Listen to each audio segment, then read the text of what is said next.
And Dan does a great job over there, as does Coach Adam Fossett, the head football coach and athletic director. Can you play an instrument, Coach? I cannot. I can barely play the radio.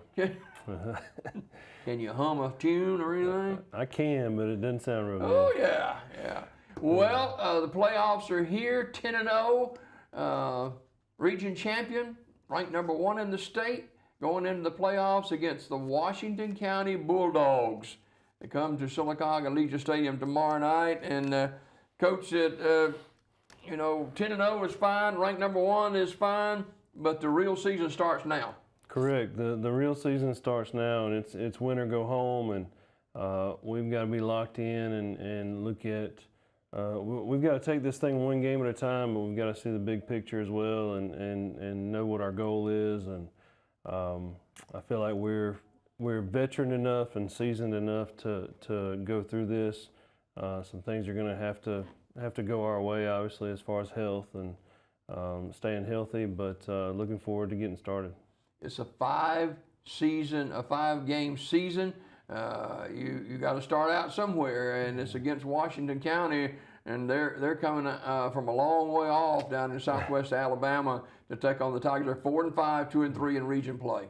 Yeah, the first thing is they've got a long ride. Just looking at it on the map, I didn't really know where Washington County was. And a great trivia question is, what city is Washington County in? It's in Chatham, Alabama, which is actually it's close to Hattiesburg, Mississippi. Mm-hmm. So based on routes, it's 3 hours and 56 minutes. So they do have a long ride ahead of them. But met Coach Carpenter last week at the playoff meeting, and young coach, energetic coach, and he's got them in the playoffs for the first time since 2016. So they do some good things. They've got some athletes. They have 2 or 3 different guys that'll line up at quarterback depending on what they want to do, and give you multiple formations and multiple sets. Got a couple big guys that can clog holes and make good blocks for them. So big key for us is to stay grounded and get started fast. We got to eliminate any big plays. We're coming off a week off, and they played last week. So getting any rust off that you need to get off from not playing for a week, and I like that setup. I think we've talked about that. I like not playing week 10 just to get healthy and get ready for the playoffs. So we've had a week to kind of fix our stuff and get our legs underneath us. We've had a week now to work on Washington County and get ready to play ball. Washington County has lost some games, but some teams they've lost to are excellent football teams. Yeah, they've lost to some good teams. They've put up a good fight against some really good teams, and you can't get caught up in kind of the win-loss record. And I saw an interesting stat yesterday that last year 7 4 seeds beat 1 seeds. And I've reminded our guys a 4 seed can beat a 1 seed because we've done it as a 4 seed when we went to Fultondale a few years back. So that can happen. So we just got to stay focused on what's going on. Our seniors, the Chris's and Camores of the world, and a couple of those other guys that have been with us all 4 years, they've played in 49 football games. Counting this season, they played in 49 football games. So they've seen a lot of football, and we're banking on that experience and to help those younger guys that are playing now. And those guys, we have a couple of freshmen like Christian Jemison, De'Aaron Riley, who we depend heavily on. They were there last year as freshmen, but they didn't play a whole lot. Well, now they're in a starting role and having to play. So we're depending on those old guys to help those young guys in the adverse times and to keep them settled down on the field so that they can continue to make plays and do the things we need to do to be successful. The Bulldogs come to town 4-5 down from Chatham, Alabama. I guess going to Montgomery last Saturday was refreshing. You see all the coaches and that kind of stuff, and it starts right there the Saturday after the regular season, and you want to go back every Saturday, right? Yeah, well, we want to get it. It's changed now because it's virtual. So okay. So we do virtual second and third round. But yeah, I don't mind getting up early on Saturday morning for that playoff meeting, and the virtual meetings are are good to attend as well as the ones in person. I've enjoyed it since we've been at Comer and had the chance to go to the playoffs. My oldest son always goes with me, and it's a good time just hanging out with him and talking football. And Max can tell you all about high school football in the state of Alabama. So he helps set the bracket. You get a sheet that has the brackets, and he'll set the brackets and put the records of all the teams going down, and we'll talk about it on the way back. We have to eat lunch on the way back. So, but he enjoys talking Family affair. Yeah, he enjoys talking to the coaches. So it's funny. The first year we had to have somebody win. I can't remember who it was, but that coach came in the restaurant we were in, and I can't remember the teams, but we got ready to walk out, and we walked past their table, and he said, and this was 6 years ago, 5 years ago, whatever.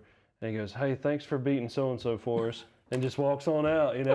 I'm walking behind him, and Coach looks at me and kind of laughs. Oh well. So. But yeah, it's kind of a family affair, and man, a lot of fun. Playoff football is fun. Yeah. Some people have asked this week, well, do we expect to see more of a dose of Kamor Harris in the backfield?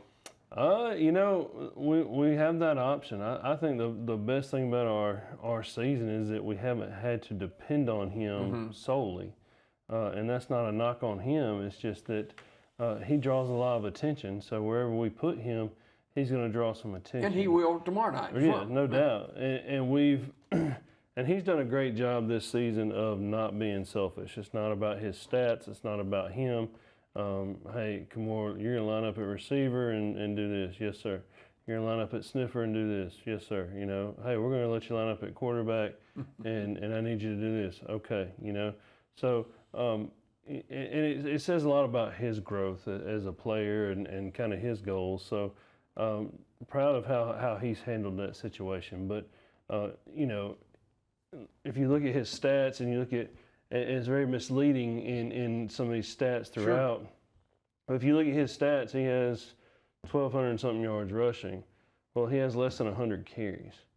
Okay, you got guys that have more yards, but they've also gotten more carries and they've been relied on more. Well, in my opinion, he has less yards, but he's got fresher legs. Yeah. So I'm okay with that. He's also averaging over 15 yards a carry.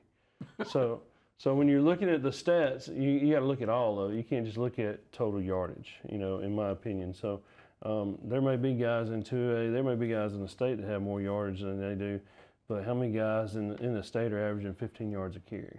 Defensively for B.B. Comer, you got some players that have played well throughout the season. You're going to need them as you go into the playoffs. Yeah, no doubt. I'm expecting Chris Wilson to be at another level, at a higher level. Expecting Angel Ruiz and is he getting looks from schools? Yeah, he is. He's getting some looks, and he's another one that him and Devin. It baffles me that no one has reached out to him and offered him, and it's to the point now where when I talk to coaches, I used to be a lot kinder in talking to them. Do you mention those guys? Oh yeah, I'm not kind anymore, but I'm just like.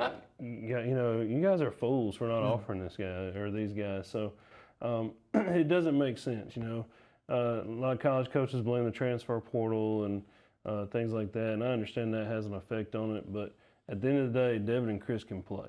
I seen his wing spread is huge. Yeah, 81-inch wingspan. That's fingertip to fingertip. Wow. If his arms are spread out. So. Just an amazing player. He's going to have to play well through the playoffs, and Chris is one of those that has matured as well. Like he's kind of grown. Chris is the funny guy. He likes to be funny. He likes to have fun, but